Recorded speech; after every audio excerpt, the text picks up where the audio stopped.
एक पंडित जी थे, वो नहाने गए सवेरे सवेरे। पहले तालाबों में नहाते थे लोग, उनके यहां तालाब था। तभी वहीं पर तालाब में एक धोबी था, कपड़े धुल रहा था। राजा का धोबी है, तो राजा का धोबी तो थोड़ा रहेगा ना घमंड, भाई मैं राजा का, प्रधानमंत्री का ड्राइवर प्रधानमंत्री से ज्यादा घमंड में रहता है। मैं प्रधानमंत्री का ड्राइवर हूं भाई। गुरु तो गुड़ चेला शक्कर हो गया। हाँ, गुरु तो गुड़ रहा, चेला शक्कर हो गया। ऐसे ही है। धोबी भाई साहब धुल रहे थे कपड़ा, पंडित जी आए। पंडित जी बड़े भक्त थे, भगवान के उपासक थे। आए, रोज नहाने आते थे, आज भी नहाने आए। अच्छा, उनका नियम था नहाने के बाद सूर्य भगवान को, पहले के लोग नदियों में जाए ना तो नदियों में ही जल चढ़ा देते थे, तालाब में जाए तो तालाब में ही सूर्य भगवान की तरफ मुंह करके सूर्याय नमः आदित्याय नमः भगवान। जब पंडित जी जल चढ़ाने लगे तो धोबी ने कपड़ों को जोर जोर से पीटना स्टार्ट किया। तो जो कपड़ों का गंदा छीटा जल था, छीट नहीं पड़ते, कपड़ों का निकलता, वो गंदा पानी पंडित जी की अंजलि में जाके गिरा, हाथ में, और उसी से वो सूर्य भगवान को अर्घ दे रहे हैं। तो सूर्य अर्घ में उस जल में वो कपड़ों का धौमन गिर रहा था, गंदा पानी। जबकि धोबी को चाहिए ये था कि जब कोई जल चढ़ा रहा है तो जरा 1 मिनट के लिए भैया रोक लो कि जल पूरा हो जाए। पंडित जी तो जल चढ़ाते रहे, पंडित जी भी ना रुके, वो अपना जल चढ़ाते रहे, सूर्याय नमः आदित्य, पानी गंदा पड़ता रहा। ये दृश्य भगवान ने देखा।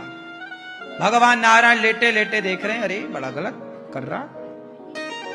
सुदर्शन को आदेश दिया, सुदर्शन जाओ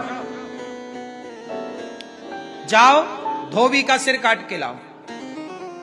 सुदर्शन चले धोबी का सिर काटने। जब तक सुदर्शन भगवान पहुंचे तब तक पंडित जी की पूजा हो गई पूरी।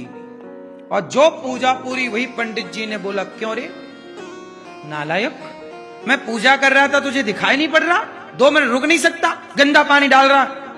अब पंडित जी जो लड़ाई शुरू किए। धोबी बोला, मैं कम हूं क्या, मैं क्यों काम रोकूं? तुम दूर नहीं जा सकते उस वाले घाट में, तुम्हें भी यहीं आना था। अब सुदर्शन भगवान को आदेश क्या मिला था? भगवान ने क्या बोला? सुदर्शन से जाओ धोबी का सिर काट के आओ।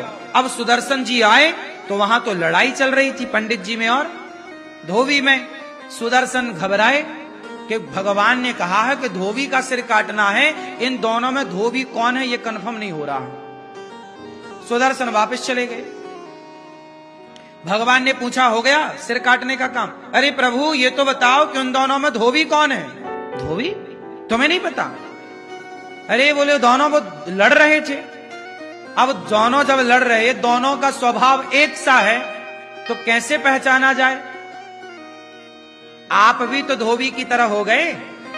यदि धोबी गलत था तो पंडित जी आप भी तो उससे लड़के उसकी तरह हो गए। अब उसमें और आप में अंतर क्या रहा?